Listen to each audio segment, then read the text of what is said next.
Hi, I'm Mia. I'm 25 and working at the Paws and Claws Animal Shelter while hustling to become a full-fledged vet.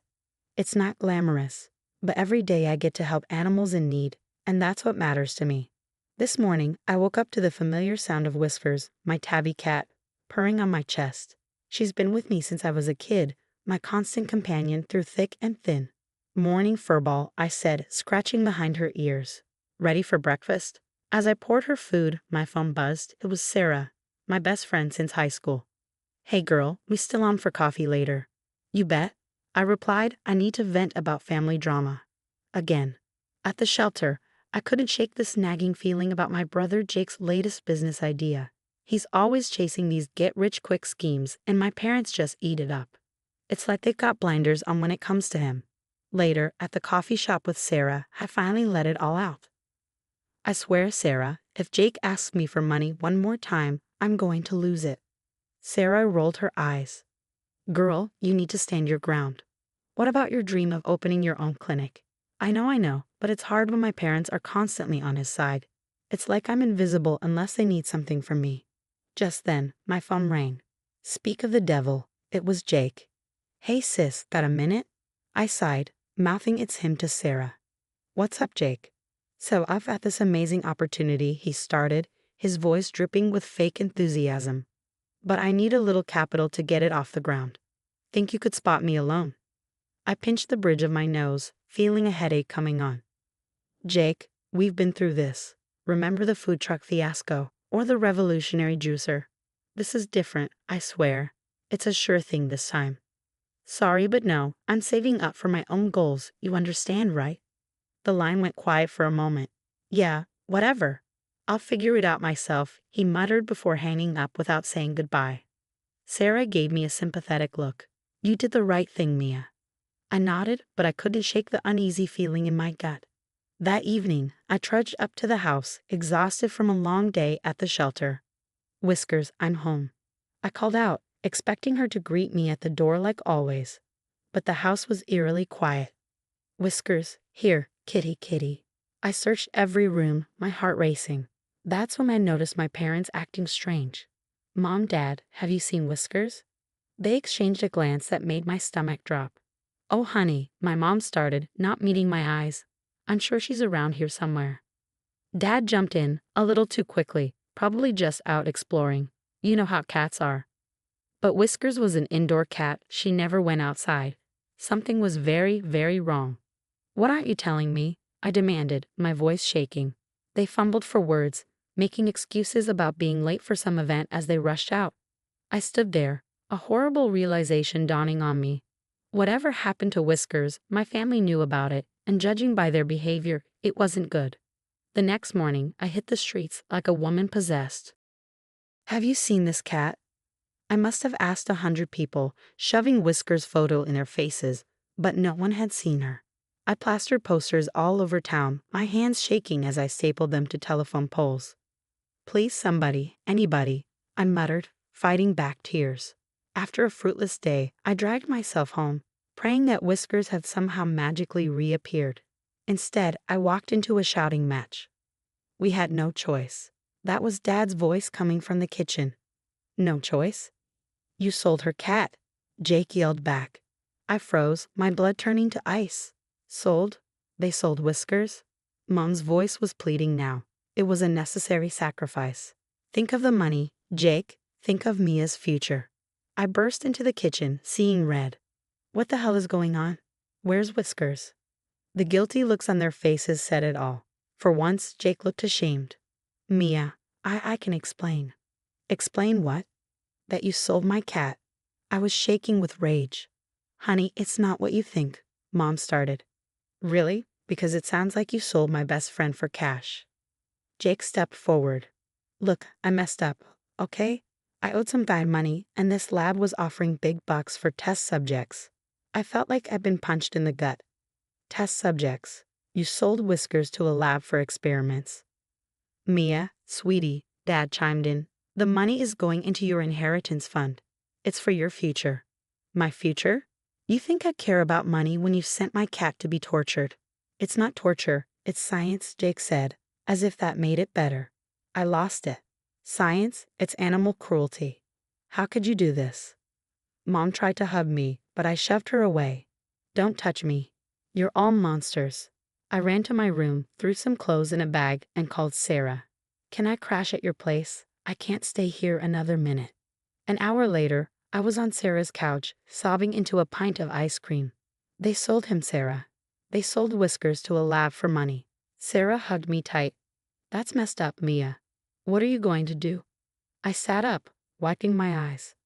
I'm going to find that lab, and I'm going to get Whiskers back. The next few days were a blur of research. I dug up everything I could on animal testing labs in the area. One name kept popping up, Biogenics Research Facility. I was scoping the place out when this guy approached me, tall, scruffy, and looking like he hadn't slept in days. You looking to expose these guys too? He asked. I eyed him suspiciously. Who's asking? He stuck out his hand. Alex, investigative journalist. I've been tracking Biogenics for months. Something shady is going on in there. I shook his hand. I'm Mia. They have my cat. I need to get him back. Alex's eyes widened. Your cat? Damn, that's low, even for them. Listen, I think we can help each other out. I got some leads, but I need someone on the inside. You in? I looked at the towering Biogenics building, thinking of Whiskers, scared and alone inside. I'm in. Whatever it takes. Alex and I hit the ground running, like some twisted version of Batman and Robin. If Batman was a sleep-deprived journalist and Robin was a pissed-off vet assistant. One night, Alex was hunched over his laptop. Your brother's into some seriously shady stuff, Mia. I've been digging, and it's not just the cat thing. He's neck-deep in insider trading, tax evasion, you name it, he's probably done it. I felt sick. God, I knew he was a screw-up. But this is next level. We can use this, Alex mused. Leverage against the lab. But first, we need eyes inside. That's how I found myself mopping floors at Biogenics, wearing an itchy janitor's uniform and trying not to gag at the smell. Just act natural, I kept telling myself, snapping discreet photos with a hidden camera whenever I could. One night, I hit the jackpot. I overheard two scientists talking. The latest batch isn't responding well to the treatment. Up the dosage, we need results before the FDA inspection. But the side effects, not our problem. Just do it. I felt my blood boil. These people didn't care about the animals at all. Then I saw him, Whiskers in a cage, looking so small and scared. I wanted to grab him and run, but I knew I couldn't. Not yet. I had to play the long game. I'm so sorry, buddy, I whispered. I'll get you out of here, I promise. Weeks passed. Alex and I built our case, piece by damning piece. Photos, recordings, financial records. We had it all. This is it, Mia? Alex said, holding up a flash drive. Everything we need to bring these bastards down. We sent anonymous tips to every news outlet and law enforcement agency we could think of. Then we waited. While we waited for the hammer to fall on Biogenics, I decided it was time for a family chat. I stormed into my parents' house and slapped a folder of evidence on the kitchen table. You want to know what your precious Jake's really been up to? I snarled. Tax fraud, insider trading, selling animals for illegal experiments. He's going down, and he might drag you down with him. Mom's face went pale. Dad stuttered. Now, Mia, I'm sure there's an explanation. An explanation? Are you kidding me? He sold my cat. He's been breaking the law left and right, and you're still defending him. He's family, Mom said weakly. I laughed bitterly. Family? You want to talk about family? I'm your daughter too, remember? As I stormed out, I heard Mom start to cry. Part of me wanted to turn back to comfort her, but a bigger part knew this was long overdue. They had made their bed, and now they had to lie in it. Back at Sarah's, I paced nervously. What if it's not enough, Alex? What if they get away with it? Alex put a reassuring hand on my shoulder. They won't. Trust me, Mia, the truth always comes out. I nodded, trying to believe him. As the sun set, I stared out the window, thinking of Whiskers and all the other animals still trapped in that lab. Hang in there, guys, I whispered. Justice is coming. The day of the raid, I was a bundle of nerves. Alex and I watched from across the street as cop cars and animal control vans swarmed biogenics. It was chaos. "Miss, you can't go in there," an officer shouted as I rushed toward the building. "My cat's in there," I yelled back, ducking under the police stape. Inside it was pandemonium. Scientists were being cuffed, animals were howling. And in the middle of it all, I heard a familiar meow. "Whiskers," I cried, spotting him in his cage. I scooped him up, holding him close. "I've got you, buddy. You're safe now." As I helped rescue other animals, I saw Jake being led out in handcuffs. "Mia," he called out, "tell them this is a mistake." I stared at him coldly. The only mistake was trusting you, Jake. The fallout was brutal. Jake's arrest was all over the news, along with his laundry list of crimes. My parents' phones rang off the hook with reporters and angry business associates. I overheard Mom on the phone one day. "No, please, we had no idea. Of course, we're still good for the investment. Hello, the family business tanked." Former friends crossed the street to avoid my parents. It was like watching a car crash in slow motion. Meanwhile, I had my hands full. The settlement from biogenics was substantial, and I knew exactly what to do with it. Mia's Miracle Animal Sanctuary. Sarah read the sign as we stood in front of the sprawling property. "It's perfect, Mia." I grinned, watching the rescued animals roam freely. It's a new start for all of us. Later that night, I sat on the porch with Whiskers purring in my lap. I thought about everything that had happened.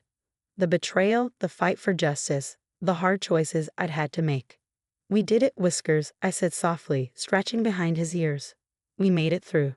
As I looked out over the sanctuary, at all the animals we'd saved, a sense of peace washed over me. This was where I belonged. This was my real family now. Sure, the road had been tough. There were days I doubted everything. But sitting here, surrounded by the fruits of our labor, I knew it had all been worth it. Mia's journey through betrayal and triumph has come to an end. Now I have a question for you. If you were in Mia's shoes, would you ever forgive your family for betraying your trust and selling your beloved pet, even if they claimed it was for your future benefit? Or do you believe some actions are truly unforgivable? Share your thoughts in the comments below.